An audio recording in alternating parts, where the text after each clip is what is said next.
Hey everyone, I'm Rachel. Thanks for stopping by for this soapy adventure today. It is a crisp autumn morning here in the Black Hills, so this is my inspiration for this last fall soap I'm making this season. I'm calling it Fallen Leaves, and it's going to be fragranced with this amazing apple cinnamon fragrance oil from Bulk Apothecary. It smells just like apple pie. And I'm going to do a fun hanger swirl and add 3 different mica powders. So I have Fire Engine Red, Gold Mine, and Copper, and these are all from Dibble Dabble. And ahead of time, I poured these little leaf inserts. You can ignore the starfish ones, that's for a different soap. So I'm going to make sure there's at least 2 of these on top of each of these bars today.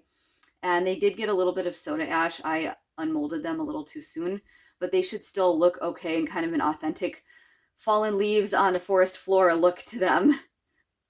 Everything is a little bit over 100 degrees now. I did add some cane sugar into the lye solution this time to give it a little extra lather because there's some cocoa butter and shea butter in this recipe, which tend not to bubble up quite as much.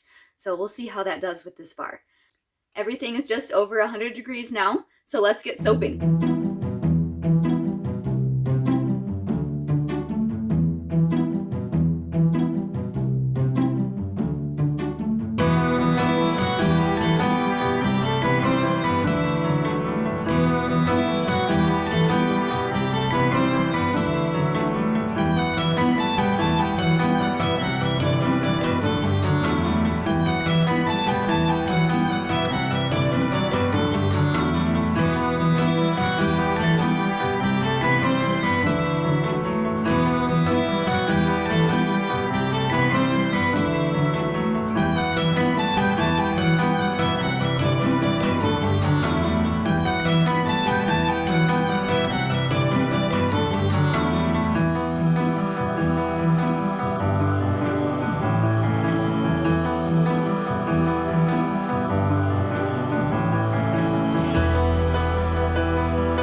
Alright guys, did I fail to mention that I hadn't used this fragrance oil before? I think I jinxed myself saying I was going to do a hanger swirl because it totally seized up like really bad. That was a major fail. So I did like the most aggressive hanger swirl I've ever done in my life in hopes to try to mix up some of these colors. We'll see what happens. If nothing else, it's just gonna look like a pile of old leaves smushed up on the forest floor. It still smells amazing. It's seriously a perfect blend of cinnamon and like crisp apple. It smells like you would open like a fresh jar of home canned applesauce. I mean, the smell is amazing.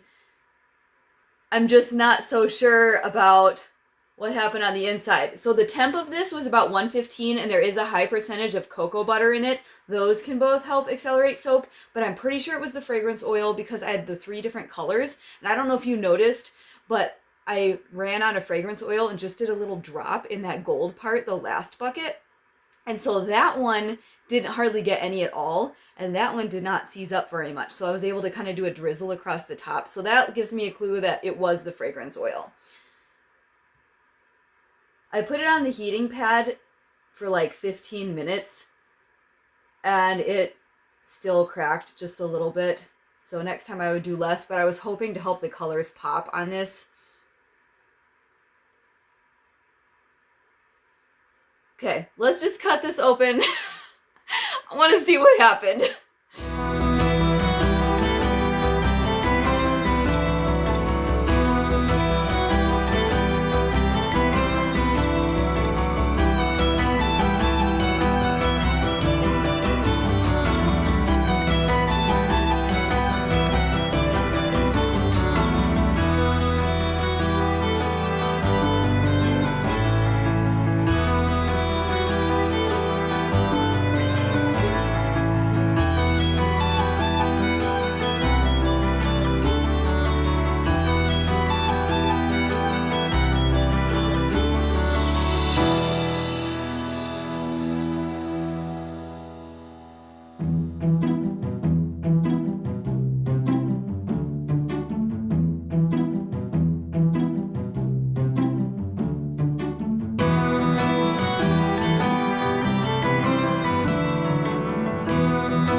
That didn't turn out so bad after all.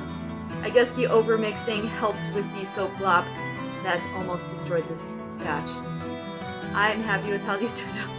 Thanks for joining me on this soapy adventure today. I hope you enjoyed this. Don't forget to subscribe, and I will see you in the next one very soon.